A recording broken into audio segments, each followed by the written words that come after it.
हाँ तो बच्चों, आज का जो हमारा टॉपिक है वो है सूत्र निखिलम विधि द्वारा गुणा।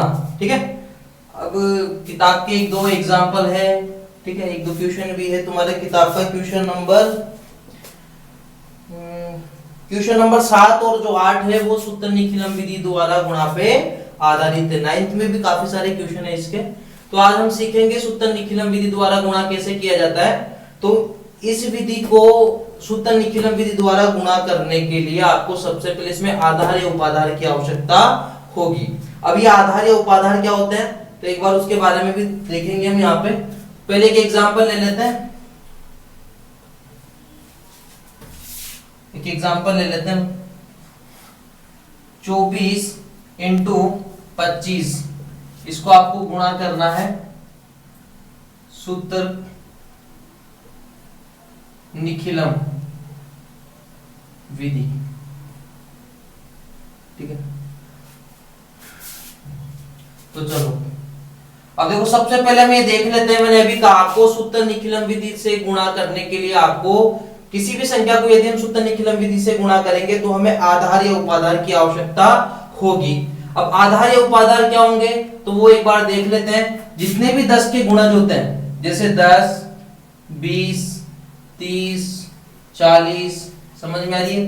ठीक है, यानी 10 का पहाड़ा मान के चलो आप 50, 60, 70, 80 आगे तक चल जाओ, बहुत से 90, 100।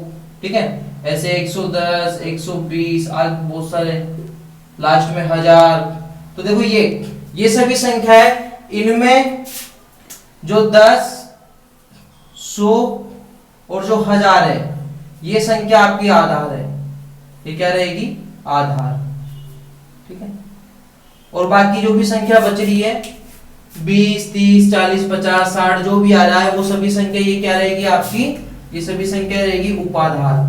क्या होगी? उपाधार। ठीक है, तो अभी तो आपको इतना याद रखना है कि आधार और उपाधार, ज्यादा हम डीपली नहीं जाएंगे वैसे, तो इतना याद रखेंगे कि आधार क्या होती है, उपाधार क्या होती है। ठीक है, तो ये देखेंगे कि जो 10 का पहाड़ा होता है या 10 के जितने भी गुणज होते हैं उनमें ये वाली जो संख्या होती है, देखो जैसे 10, 100, यानी जिनमें 0 और 1 के अलावा कोई संख्या ना हो।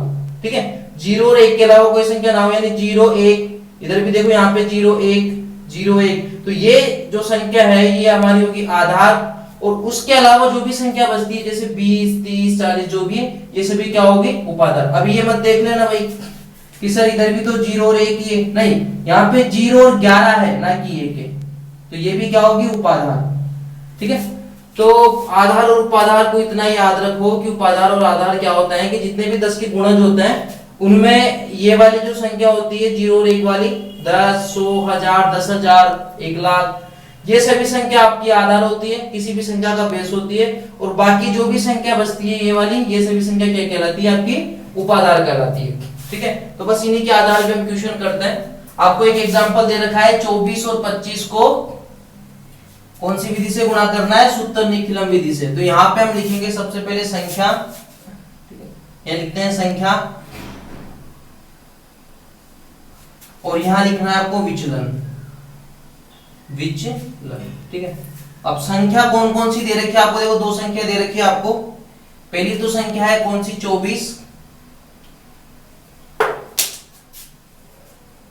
जो हमारा फर्स्ट नंबर है ये है 24। ठीक है, तो यह आएगी तो 24, और जो दूसरी संख्या दे रखी है वो दे रखी है आपको 25, तो यहां लिख दिया मैंने 25। ठीक है, तो बस संख्या के नीचे हम संख्या रख देंगे भाई। संख्या कौन कौन सी? एक तो 24 है, एक 25 है, और दूसरे नंबर पे यहाँ पे विचलन। अब विचलन क्या होता है तो देखो विचलन का जो सूत्र होता है,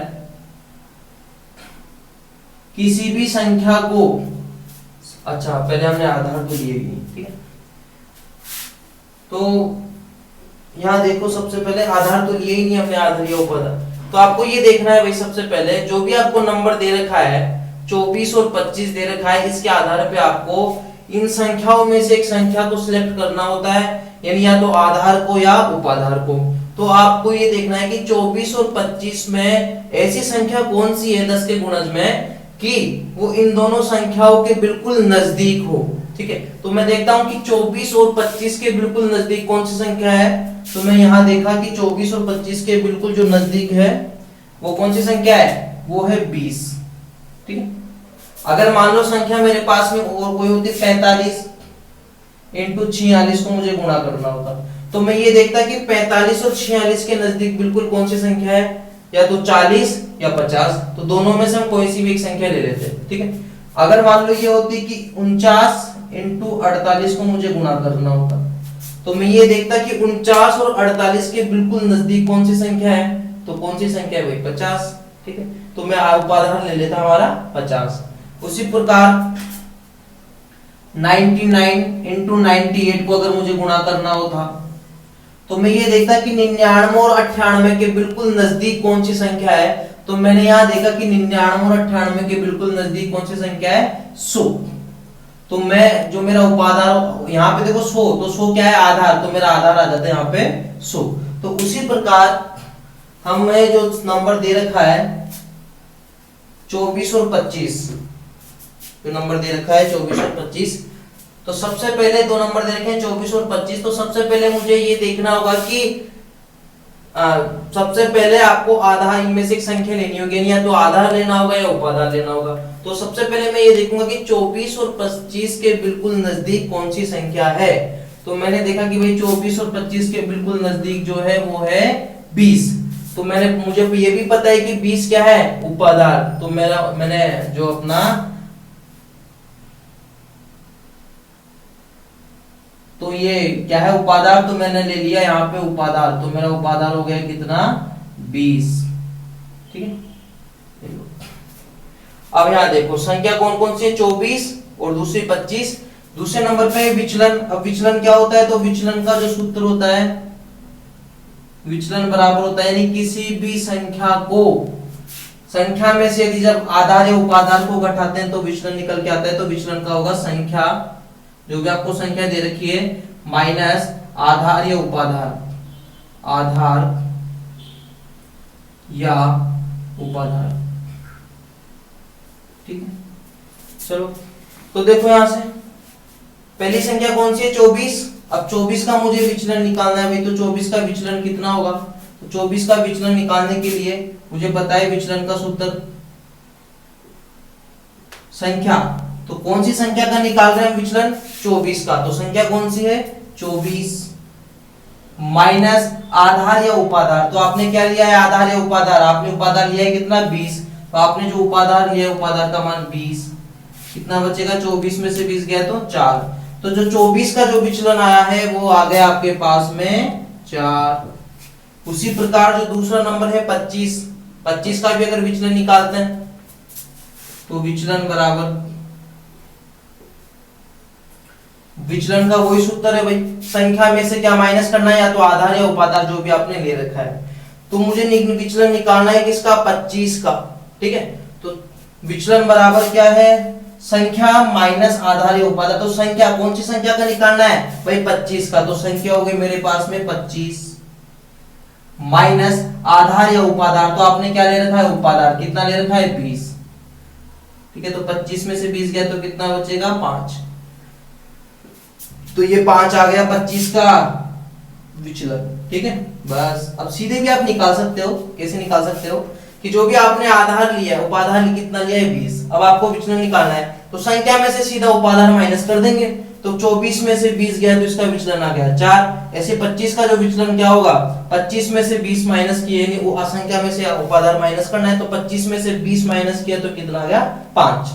ठीक है, बस यहाँ तक क्लियर है। तो आपको यहाँ पे संख्या रखना है, यहाँ पे विचलन रखना है, विचलन मैंने बता ही दिया कैसे निकालते हैं। अब उसके बाद में आपको क्या करना है, यहाँ पे ऐसे तिरछी एक लाइन बनानी है, समझ में आ रही है बात। ठीक है, उसके बाद में इधर वाली संख्या में, इधर वाले पक्ष में ये जो दिख रहा है आपको, ठीक है, इधर वाले भाग में आपको या तो ऐसे क्रॉस में जोड़ना है, यानी क्रॉस में या तो 24 और 5 को जोड़ दो, या 25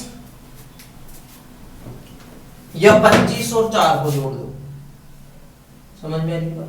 ठीक है, क्रॉस में जोड़ना है या तो 24 में 5 जोड़ दो, देखो 24 में 5 जोड़ोगे तो भी कितना आएगा 29, 24 और 5 29, या 25 में 4 जोड़ दो तो 25 में 4 जोड़ेंगे तो भी कितना आएगा 29, तो दोनों सेम ही है, तो कोई सा भी कर लो। तो यहां क्या करेंगे हम, 24 में मैंने क्या कर दिया, 5 को जोड़ दिया। कैसे, कोई सा भी ले लो, या तो ये वाला ले लेते हैं या क्रॉस में ये ले लो। यहाँ ले लिया मैंने 24 में प्लस कर दिया, क्या जोड़ दिया भाई, क्रॉस में 5, और इसको गुणा करना है आपको। ध्यान रखना, जो भी यहाँ पे आपने क्रॉस में जोड़ा है यहाँ पे उसको गुणा करना है आपको। यहाँ आएगा उपाधार अंक, क्या आएगा, उपाधार अंक, और यहाँ आएगा विचलन का गुणा, विचलनों का गुणा। ठीक है, चलो तो अब आ जाओ भाई उपाधार अंक। उपाधार अंक कौन सा होता है, अब उपाधार जो आपने लिया है, आपने उपाधार कितना लिया है, 20।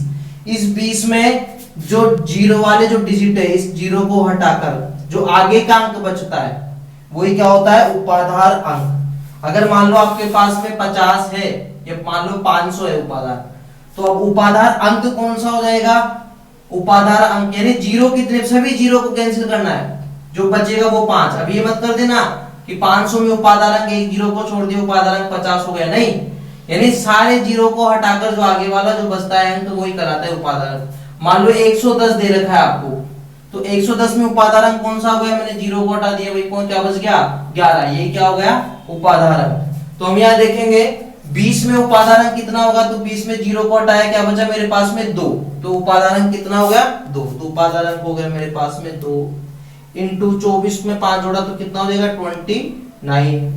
अब यहाँ आएगा विचलनों का गुणा।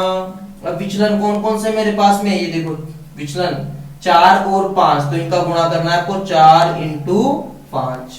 ठीक, अब इनको गुणा करो भाई, 9 दूनी 18 की 88, ले 4 2 दूनी 4 और 1 5 58, और 5 चौक 20। यहाँ तक क्लियर, ठीक है। अब यहाँ तक करने के बाद में लास्ट में आपको क्या करना है, लास्ट में आपको ये देखना है, आपने जो उपाधार लिया है, आपने जो उपाधार लिया, आपने उपाधार क्या लिया है, 20। अब आपको ये देखना है कि इस उपाधार में जीरो कितने हैं, नंबर ऑफ जीरो कितने हैं। तो मैंने देखा कि सर उपाधार में 20 में जीरो केवल एक ही है, जीरो कितना है, एक ही है।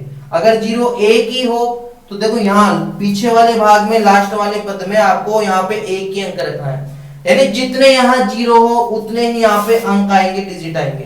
तो यहाँ देखा मैंने कितने जीरो है, एक ही जीरो है, तो यहाँ पे भी एक ही अंक होना चाहिए, लेकिन यहाँ पे अंक कितने हैं, यहाँ पे अंक है आपके पास में 2, ये देखो कितने अंक है, 2, और जीरो कितना है, 1। तो मैंने कहा जितने उपाधार में जीरो है उतने ही आपको यहाँ पे अंक रखने हैं। तो यहाँ पे जीरो है 1, तो उपाधार में भी एक ही अंक होना चाहिए। अगर मान लो यहाँ पे जीरो 2 होते, यहाँ पे जीरो अगर ये 200 होता, तो यहाँ पे जीरो कितने हो गए, अब यहाँ पे जीरो हो गए 2, तो जीरो 2 हो गए, तो मैंने कहा जितने जीरो होंगे उपाधार में उतने ही यहाँ पे अंक होंगे।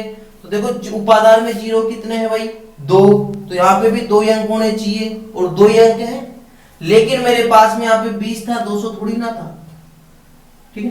तो उपाधार में अब जीरो कितना है, 1, तो मैंने कहा जितने यहाँ जीरो होंगे उतने यहाँ पे अंक रखे जाएंगे।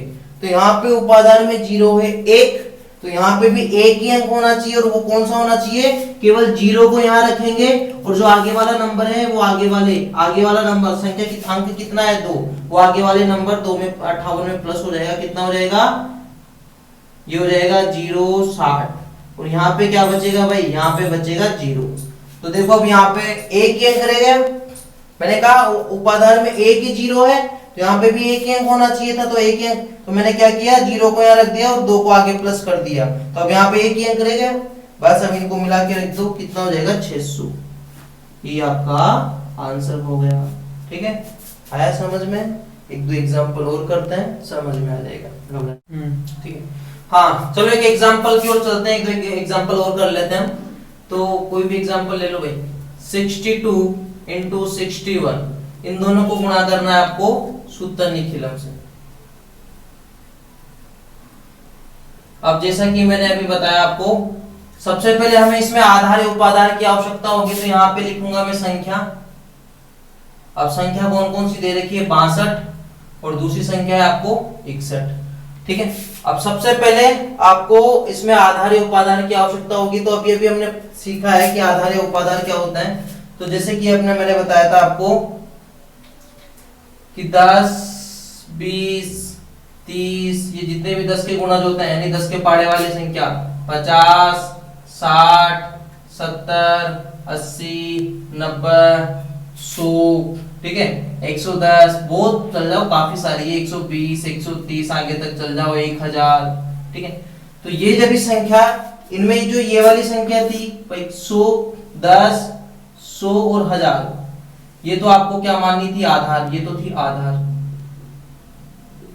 ठीक है। और ये क्या थी उपाधार, ठीक है। तो यहां देखेंगे कि जो 61 है 61 और 62 वो किसके बिल्कुल नजदीक है। तो मैंने ये देखा कि सर 61 और जो 62 है वो 60 के बिल्कुल नजदीक है।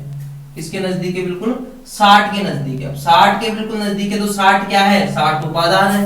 तो मैं यहां ले लूंगा उपाधार कितना ले लिया मैंने 60, उपाधार ले लिया मैंने 60, सही। तो यहां संख्या लिखना है आपको, यहां लिखना था भाई विचलन, यहां क्या लिखना था विचलन। अब विचलन अभी बताया था आपको कि संख्या में से उपाधार को माइनस करना है, वही क्या निकल के आएगा विचलन।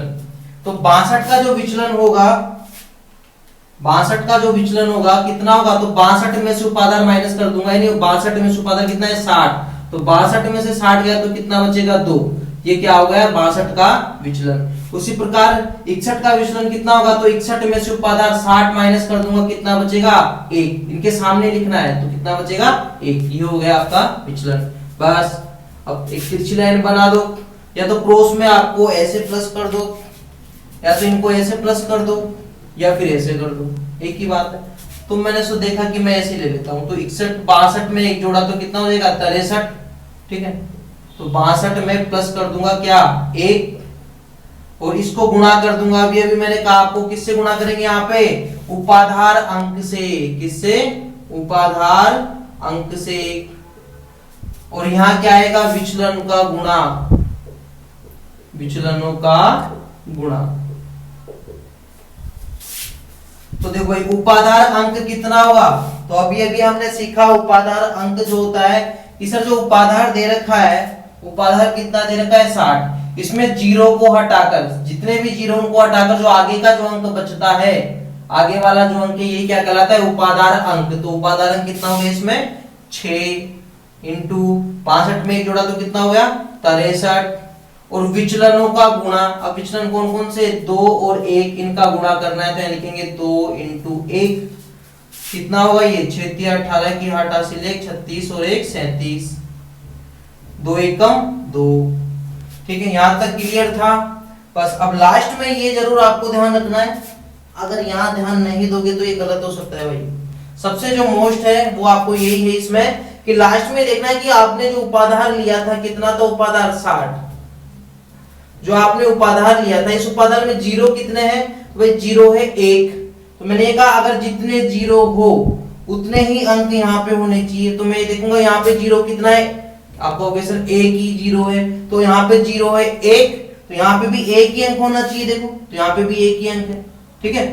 तो यहाँ पे जीरो है मेरे पास में 1, और यहाँ पे भी कितना अंक है 1। अगर यहाँ पे 2 अंक होते, अभी अभी हमने पढ़ा कि अगर जीरो है 1 तो यहाँ पे भी एक ही अंक होना चाहिए था। अगर यहाँ 2 अंक होते तो हम लास्ट का एक अंक रखते हैं यहाँ पे 1, और आगे वाला अंक आगे वाले नंबर में प्लस कर देते, लेकिन मेरे पास में यहाँ पे किस्मत से क्या है अंक भी कितने हैं 1, तो आधार में जीरो भी 1 और अंक भी यहाँ पे 1, बस ये इनको मिला के लिख दो 3782, ये आपका आंसर हो गया। आया समझ में, ठीक है। एक दो एग्जांपल और ले लेते हैं हम अच्छे वाले, ये थे बुरे वाले, कुछ आधार वाले कुछ उपाधार वाले, ठीक है भाई। चलो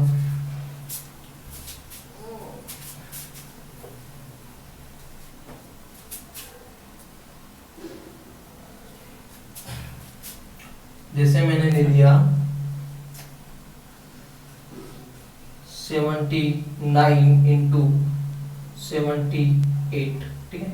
अब देखो सबसे पहले हम क्या करेंगे, इनका आधार या उपाधार लेंगे। तो आपको ये देखना है कि 79 ये और ये 78 दोनों कौन सी संख्या के बिल्कुल नजदीक है। तो मैंने ये देखा कि सर ये 80 के बिल्कुल नजदीक है। समझ में आ रही बात, यानी 70 के तो है, 70 भी से भी आंसर आएगा, कोई दिक्कत नहीं है। अगर आप 70 लोगे तो भी आंसर आएगा, लेकिन कैलकुलेशन थोड़ी बड़ी हो जाएगी। लेकिन ये 79 और 78 जो दोनों है वो 80 के बिल्कुल नजदीक है। किसके नजदीक है? बिल्कुल 80 के। तो यही क्या हो जाएगा आपका उपाधार। तो आपने जो उपाधार लिया, तो उपाधार कितना हो गया भाई आपका? उपाधार हो गया आपका 80। कितना हो गया? 80। अगर 70 लोगे तो भी आंसर आएगा। आंसर तो 10 से भी आएगा भाई, 20 से भी आएगा, 50 से भी आएगा। लेकिन हमें किस क्वेश्चन को क्या करना है? छोटा करना है। यही तो वैदिक विधि है। ठीक है, तो 79 और 78 बिल्कुल किसके पास में थे? 80 के ज्यादा पास है। तो उपाधार यही क्या हो गया मेरा? 80। बस अब यहां पे लिखना था आपको संख्या।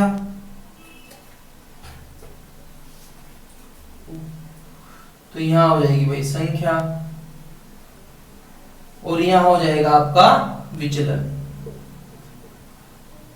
अब संख्या कौन कौन सी दे रखी है? एक तो दे रखी है आपको 79 और दूसरी दे रखी है आपको 78।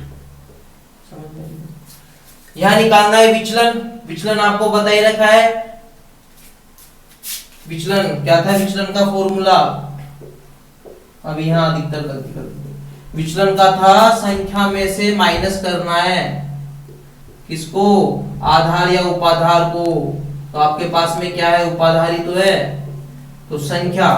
ठीक है, तो हम निकालते हैं 79 का विचलन। तो देखो यहाँ पे 79 का जो विचलन होगा, विचलन बराबर संख्या। संख्या कितनी है? किसका निकाल रहे हो? संख्या 79। तो संख्या आपके पास में 79 माइनस उपाधार। उपाधार कितना लिया आपने? 80।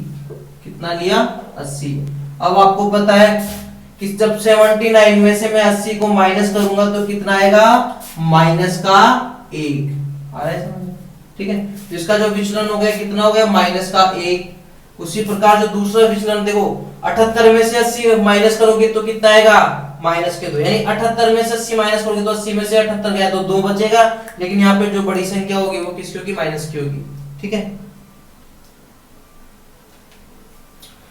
अब उसी प्रकार दूसरा विचलन निकालते हैं। अब दूसरा जो नंबर दे रखा है 78 का विचलन कितना होगा? तो वही संख्या कितनी है? 78 माइनस उपाधार कितना था? 80। कितना होगा? 78 में से 80 गया तो माइनस का 2। तो इसका जो विचलन आया कितना आ गया? माइनस का 2। बस ये प्लस माइनस का जरूर याद रखना आपको। अब अगर हम यहाँ पे 70 लेते तो ये माइनस नहीं बनता। ठीक है, लेकिन 80 से क्या है? कैलकुलेशन और भी इजी हो गई भाई। बस वही लाइन बना दो। अब यहाँ देखो, अभी हमने सीखा था कि हम क्रॉस में प्लस करते हैं। तो देखो 79 में प्लस करूंगा माइनस के 2, तो ये माइनस के तो प्लस नहीं होंगे, क्या हो जाएंगे? माइनस हो जाएंगे। तो 79 में से यहाँ पे प्लस कर दूंगा मैं क्या? माइनस के 2। ठीक है, ये लो, और इसको गुणा करते हैं हम किससे? उपाधार अंक से। अब सीधा लिख देता हूं उपाधार अंक कितना है यहाँ पे? उपाधार अंक क्या होता है? जो उपाधार दे रखा है उसके आगे का अंक 0 को उठाकर उपाधार अंक कितना है? 8। और यहां गुणा करते हैं विचलनों को गुणा। तो विचलन कौन कौन से? माइनस का 1 इंटू दूसरा विचलन कौन है? माइनस का 2। तो 8 इंटू, अब देखो ये 79 प्लस माइनस माइनस का 2। ठीक है, कितना होगा? 2 एकम 2। और आपको पता है माइनस और माइनस को, माइनस और माइनस वाली संख्या को गुणा करते हैं तो क्या होता है? प्लस। तो 79 में से 2 गया तो कितना बचेगा? ये बचेगा आपके पास में 8 इंटू कितना बचेगा? 77 और 2। ठीक है, अब गुणा कर दो। 7 8 56 की 6, 7 8 56, 56 और 4 60 और 1 61। और यहाँ पे कितना बचा? 2। ठीक है, अब वही प्रक्रिया यहां देखना था लास्ट में आपको कि यहां कितने अंक होने चाहिए। तो आपको ये देखना था कि उपाधार में कितने जीरो है? उपाधार में 1 ही जीरो है। तो यहाँ पे भी 1 ही अंक होना चाहिए। और अच्छी किस्मत से हमारे पास में 1 ही अंक है, तो हम इसी को उतार देंगे यहीं पे। 616 और ये 2, ये आपका आंसर हो गया। ठीक है, बस अब एक बार ये भी देख लेते हैं। अब आपका हो गया सर अगर 70 से आंसर आता है नहीं आता, तो भाई 70 से भी आंसर आता, तो 70 से भी लेकर देख लेते हैं। 70 से थोड़ा बड़ा हो जाएगा भाई, ठीक है, करने की आवश्यकता है 70 से करें। चलो उपाधार हम 70 ले ले तो भी यही आंसर आएगा, 70 वाला यहां कर देते हैं। देखो संख्या और यहां लिखते हैं विचलन। अगर मैं विचलन लेता हूं, उपाधार ले लेता हूं 70, ठीक है, तो मैं यहां देखता हूं अगर मेरे पास में संख्या कौन कौन सी है, 79 और 78। अब देखो उपाधार कितना लिया अब की बार आपने, 70, तो विचलन क्या होगा कि 79 में से 70 घटाएंगे कितना बचेगा, इसका विचलन 9। 78 में से 70 गया तो इसका विचलन कितना आएगा, 8। ठीक है, लाइन बना दी, ऐसे प्लस करते हैं। अब यहां देखो एक बार, आप सीधे भी कर सकते हो कि 79 में से यहाँ पे माइनस है तो प्लस नहीं होगा, माइनस होगा, तो 79 में से 2 माइनस किया तो कितना बचेगा, 77। ठीक है, सीधे भी कर सकते हो।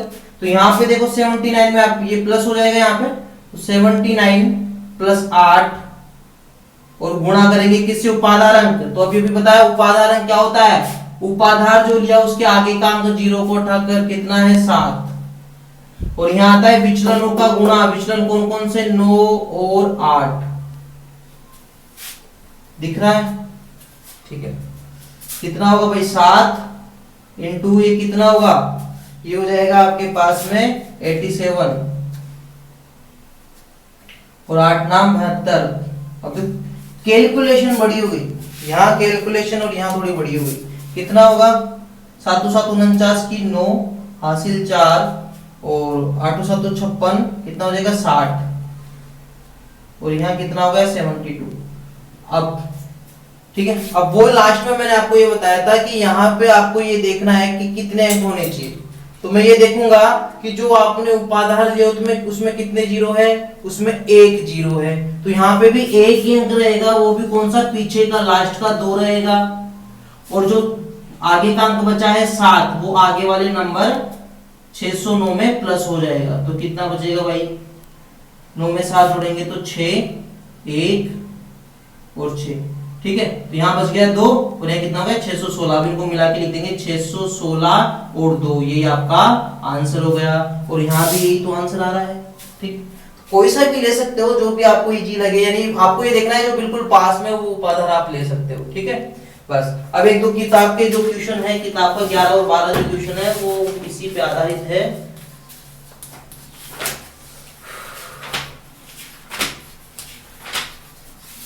क्वेश्चन नंबर 7 और 8 है। ठीक है, आधार उपाधार लेने की आवश्यकता है या नहीं, जो भी है। चलो क्वेश्चन नंबर 7,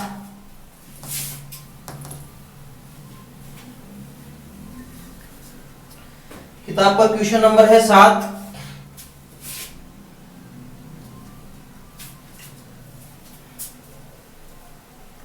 चौवन इंटू 56, शायद करा दिया दिखता है मेरे, 54 इंटू 56। एक बार 54 इंटू 56 सूत्र निखिलम विधि है।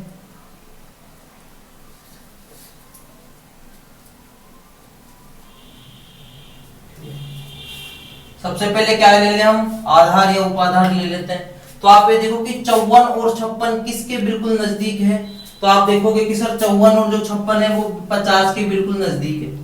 तो हमारा उपाधार जो हो गया वो यही हो गया, उपाधार कितना हो गया, 50।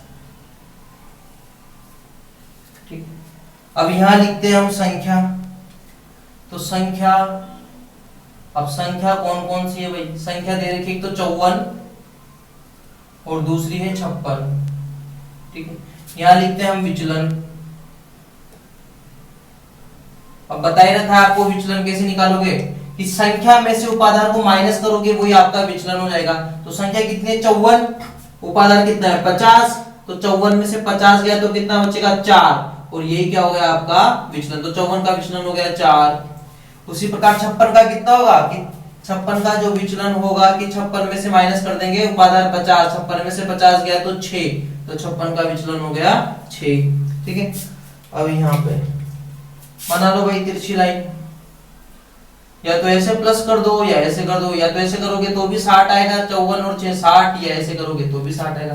तो 54 में क्या जोड़ दूंगा मैं, क्रॉस में जोड़ना है, तो 54 में जोड़ देंगे हम 6, तो लिख देंगे 54 प्लस 6 और इसको गुणा कर देंगे हम उपाधार अंक से। बता सकते हो उपाधार अंक कितना है, जो उपाधार दे रखा है 50, इसके आगे का अंक यही कहलाता है उपाधार अंक। तो यहाँ पे उपाधार अंक कितना हो गया 5, तो इसको गुणा कर देंगे 5 से। यहाँ क्या आता है विचलनों का गुणा, तो विचलन कौन कौन से 4 और 6, 4 और 6 विचलन इनका गुणा करना है, तो आएंगे 4 इंटू 6। ठीक है, कितना होगा भाई 5, 54 और 6 कितना हो जाएगा 60, 6 चौक कितना हो जाएगा 24, कितना होगा 6 पंजे 300 और कितना हो जाएगा 24। बस यहाँ विशेष आपको याद रखना है, बार बार यही बता रहा हूं कि यहाँ पे अंकों का ध्यान रखना है, यहाँ लास्ट में कितने अंक होने चाहिए। तो आपको ये देखना है कि आधार में कितने जीरो है, कि सर आधार में एक ही जीरो है, तो यहाँ पे भी एक ही अंक रहेगा, और वो भी कौन सा रहेगा, लास्ट वाला अंक रहेगा 4, और जो आगे वाला अंक बचा है 2, वो आगे वाले नंबर 300 में प्लस हो जाएगा, कितना हो जाएगा 302, और 302 को यहाँ उतार देंगे भाई 302, अब इनको मिला देंगे तो ये हो जाएगा 302 3024, ये आपका आंसर हो गया। समझ में आ रही है बात। एक किताब का क्वेश्चन नंबर है लास्ट और 8, कौन सा है क्वेश्चन नंबर 8, 108 इंटू 112। ठीक है, उतार लिया होगा, समझ में आ गया होगा, कोई दिक्कत नहीं है वैसे। चलो यहाँ लिख देते हैं इसको, क्या कर देते हैं क्वेश्चन नंबर 8। आपको दे रखा है 108 इंटू 112 को गुणा करना है सूत्र निखिलम विधि से। बस भाई कर दो, यहां लिखेंगे हम संख्या और यहां लिखेंगे विचलन। ठीक है, सबसे पहले तो क्या लेंगे आधार या उपाधार, तो कितना होगा भाई 108 और 112। ऐसी संख्या देखो जो 108 और 112 के बिल्कुल पास में हो, बता सकते हो कौन सी संख्या है। आपको होगी सर 100 भी है 110 भी है, तो या तो 110 ले लो तो भी आंसर आएगा, या 100 ले लो तो भी आंसर आएगा। तो हम 100 ले लेते हैं यहाँ पे। अब देखो 100 क्या है, आधार है, तो यहाँ पे 100 आधार है ना कि उपाधार, तो हम 100 ले लेंगे यहाँ पे, तो आधार ले लेंगे। तो आधार कितना ले लिया मैंने, अच्छा दिखेगा नहीं, तो आधार ले लिया मैंने 100। अभी आधार क्यों बता रखा है 100 10,000, ये क्या है आधार, तो आधार कितना ले लिया मैंने 100, क्योंकि 108 और 112 100 के बिल्कुल नजदीक है। ठीक है, तो संख्या कौन कौन सी, एक तो है 108 और दूसरी संख्या 112। ठीक है, यहाँ विचलन बताए रखा है, विचलन संख्या में से उपाधार को या आधार को माइनस कर दो, जो भी आधार या उपाधार आपको दे रखा है, तो संख्या में से आधार को माइनस करेंगे तो क्या निकल के आएगा विचलन। तो 108 का जो विचलन होगा कितना होगा, 108 का जो इसके सामने लिख दो, तो 108 में से उपाधार माइनस कर देंगे 100, तो 108 में से 100 गया तो कितना बचेगा 8, ये हो गया इसका विचलन। उसी प्रकार 112 का जो विचलन होगा वो कितना होगा, तो 112 का जो विचलन होगा, तो 112 में से उपाधार 100 माइनस किया तो कितना आएगा, 112 में से 100 गया तो 12, ये क्या हो गया विचलन। बस अब वही लाइन बना दो, या तो इनको ऐसे प्लस कर दो या ऐसे कर दो। तो 108 में 12 जोड़ोगे तो भी कितना आएगा 120, 120 112 में 8 जोड़ोगे तो भी कितना आएगा 120, कैसे भी कर दो।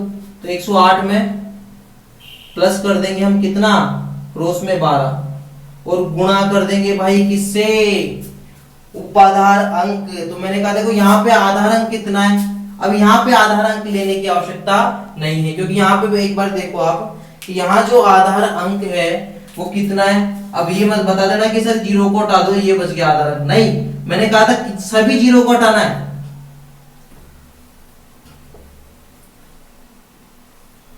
ठीक है, यहाँ पे जो आधार अंक है वो है आपके पास में, जीरो को हटा दो, ये 2 बचेगा क्या 1, यानी आगे वाला अंक 0 को हटाकर। जैसे अब ये भी मत कर देना कि सर 110 में मैंने 0 को हटा दिया, हाँ तो 0 को हटाएंगे तो कितना बचेगा यहाँ पे 11, समझ में नहीं बात, ठीक है। तो 100 में इन दोनों 0 को हटाया, इनको छोड़कर दोनों को क्या बचेगा 1, तो ये क्या हो जाएगा आपका आधार अंक। अब देखो इसको यदि मैं 1 से गुणा करूंगा आधार अंक से, तो 1 से गुणा करेंगे तो वही संख्या आ जाएगी, ठीक है। 112 कितना होगा 1 इंटू ये कितना हो जाएगा 108 में 12 जोड़ा तो 120। अब 120 को 1 से गुणा करूंगा तो 120 ही आएगा। इसलिए जब भी हम आधार लेते हैं तो आपको आधार या उपाधार अंक लेने की आवश्यकता नहीं है।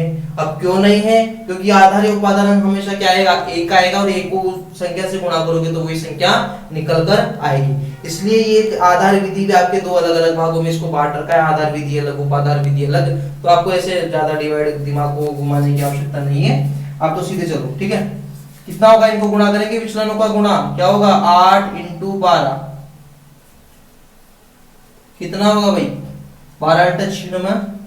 120 को 1 से किया तो 120 ही आएगा, और ये हो जाएगा 96। अब आपको पता है आधार में, अभी देखो यहाँ पे मैंने कहा यहाँ विशेष याद रखना है अंकों का, कि आधार में यहाँ पे कितने अंक हैं 2, तो आधार रहने भी कितने चाहिए थे, तो आपको ये देखना है कि आधार में कितने जीरो है। तो मैंने ये देखा कि सर आधार में 2 जीरो है, 1 और 2, तो आधार में 2 जीरो है, तो यहाँ पे भी 2 ही अंक होने चाहिए, और किस्मत से 2 ही अंक है, ठीक है। तो यहाँ पे 2 ही अंक है, तो इनको मिला के लिख देंगे 120 और 96, ये आपका आंसर हो गया। तो ये विशेष आपको याद रखना है कि आधार में कितने जीरो है। अब आधार में अगर 2 ही जीरो है तो यहाँ पे भी 2 ही अंक होने चाहिए, और 2 ही है।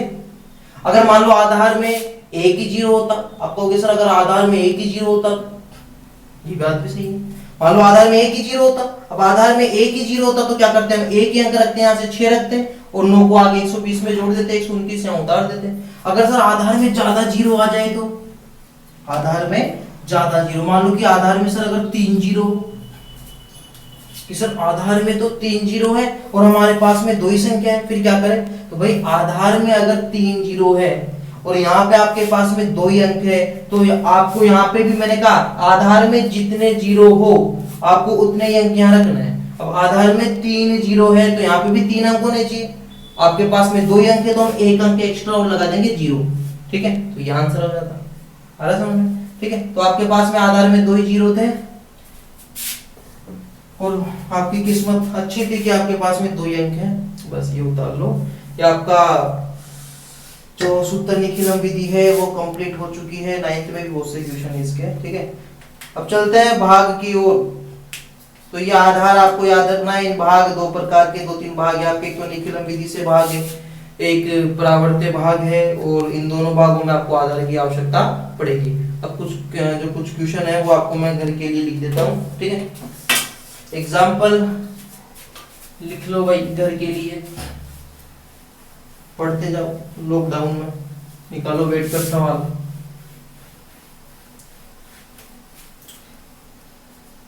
चलो घर से करना है भाई। 75 इंटू 79 नंबर 2,